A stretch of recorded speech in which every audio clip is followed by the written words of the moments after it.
আহ্বান জানাচ্ছি মোহাম্মদ মতিউর রহমান, ঢাকা বিশ্ববিদ্যালয়ের শিক্ষার্থীকে।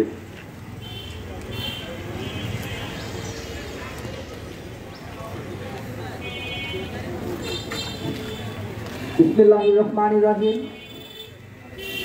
পাবলিক ইউনিভার্সিটি স্টুডেন্ট অ্যাসোসিয়েশন কর্তৃক আজকের এই নারীর প্রতি সহিংসতা ও নিপীড়ন বিরোধী, নিপীড়ন বন্ধ এবং দেশব্যাপী সারা দেশের চলমান ধর্ষণ বিরোধী এই মানববন্ধন, বুসানের এই মানববন্ধন আজকে গুরুদাসপুর থানার মোড়ে অনুষ্ঠিত হচ্ছে।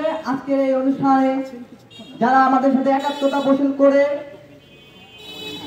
আজকে এই মানববন্ধনে অংশগ্রহণ করেছেন তাদেরকে আমি স্বাগত জানাই। আমি বলতে চাই, আজকে আমরা দেখতে পাচ্ছি সারা বাংলাদেশে একটি ধর্ষণের মেগা সিরিয়াল পরিণত হচ্ছে। কেন এই ধরনের হচ্ছে, কেন এই ধরনের ঘটনাগুলো বারবারই ঘটতেছে এবং কেন এই বিচারহীনতার সংস্কৃতি ধর্ষকদের পৃষ্ঠপোষকতা দিচ্ছে, সে ব্যাপারে আমরা কথা বলতে চাই। আমরা বলতে চাই, আমরা এমন একটি দেশে বসবাস করছি, এমন একটি বিশ্বে বসবাস করছি যে সময় আমাদের করোনা প্যান্ডেমিকের ফলে আমাদের নৈতিক মূল্যবোধ যেখানে আরো বেশি জাগ্রত হওয়ার কথা ছিল, সেই সময় কিছু সংখ্যক ধর্ষক, কিছু সংখ্যক মানুষ, দুঃখিত আমি ধর্ষকদের মানুষ বলতে চাই না, এরা একটা অমানুষের বাচ্চা। এই অমানুষেরা আজকে জেগে উঠেছে। কেন জেগে উঠেছে? তাদের বিরুদ্ধে আমাদেরকে সামাজিক আন্দোলন গড়ে তুলতে হবে। ইতিমধ্যে আপনারা জানেন, আমাদের প্রাণ প্রিয় নেত্রী মাননীয় প্রধানমন্ত্রী জননেত্রী শেখ হাসিনা বলেছেন ধর্ষকদের মৃত্যুদণ্ড দেওয়া হবে। আমরা এই প্রোগ্রামের পক্ষ থেকে, মানববন্ধনের পুষানের পক্ষ থেকে প্রধানমন্ত্রীকে সাধুবাদ জানাই। আবার আমরা দেখেছি একদল লোক যারা বলছে এই ধর্ষণের যদি ফাঁসি দেওয়া হয় তাহলে নাকি ধর্ষণের পর ভিকটিমকে নাকি মেরে ফেলা হবে, এই ধরনের কথাবার্তা বলা হচ্ছে। তো আমরা এই ধর্ষণ আমরা চাই না। আমরা ধর্ষণকে কখনোই মানুষের কাতারে ফেলতে চাই না। আমরা বলতে চাই, এই ধর্ষণ যখন বেড়ে চলেছে তখন দেখি একদল লোক বলছে মেয়েদের পোশাকে সমস্যা, মেয়েদের বেহায়াপনায় সমস্যা, গার্লফ্রেন্ড বয়ফ্রেন্ড কালচার, আরো কিছুকে ইস্যু করা হচ্ছে। কিন্তু আমি বলতে চাই, আমার বোন রাস্তায় কি পরে বের হবে, জিন্স পরবে নাকি বোরকা পরবে নাকি টপ পরবে, সেটা তার ব্যক্তিগত ব্যাপার।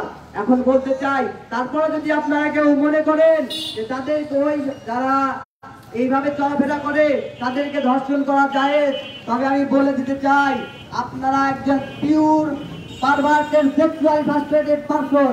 আপনাদের বিকৃত যৌনাচারের শল্য চিকিৎসা হওয়া আগে প্রথম জরুরি কাজ। আমরা বলতে চাই, এই সারা বাংলাদেশে যখন ধর্ষণ বিরোধী মানববন্ধন চলছে, এই ধর্ষণের বিরুদ্ধে এখনই আমাদের সময় এসেছে। আজকে এই তারুণ্য জাগ্রত হয়েছে, এই তারুণ্যকে থামানো যাবে না। ধর্ষকদের যে করেই হোক তাদের সুষ্ঠু বিচার নিশ্চিত করতে হবে এবং দরকার হয় বিচারিক ট্রাইব্যুনাল গঠন করে দ্রুততম সময়ের মধ্যে এই বিচার কার্যগুলো করতে হবে। নতুবা দেখা যাচ্ছে যে বিচার কাজের দীর্ঘসূত্রিতা অথবা বিচারহীনতার সংস্কৃতি ধর্ষকদেরকে আশকারা দিচ্ছে, পরবর্তীতে তারা আবারও ধর্ষণ করছে। এই ব্যাপারগুলো আমাদের জন্য সত্যই দুর্ভাগ্যজনক। আমি বলতে চাই, এই যে আমাদের বর্তমান সময়, এই সময় যে আমাদের রাষ্ট্রের যে পুলিশিং, আমাদের রাষ্ট্রের যে আমাদের বিচার ব্যবস্থা, এই বিচার ব্যবস্থাকে যদি প্রয়োজন হয় মাননীয় প্রধানমন্ত্রীর নির্দেশে এটাকে আবার রিফর্মেশন করে আমাদেরকে কাজ করতে হবে। আমাদের দাবি একটাই, ধর্ষকদের ফাঁসি চাই। এই বলে আমি আমার সংক্ষিপ্ত বক্তব্য শেষ করছি। জয়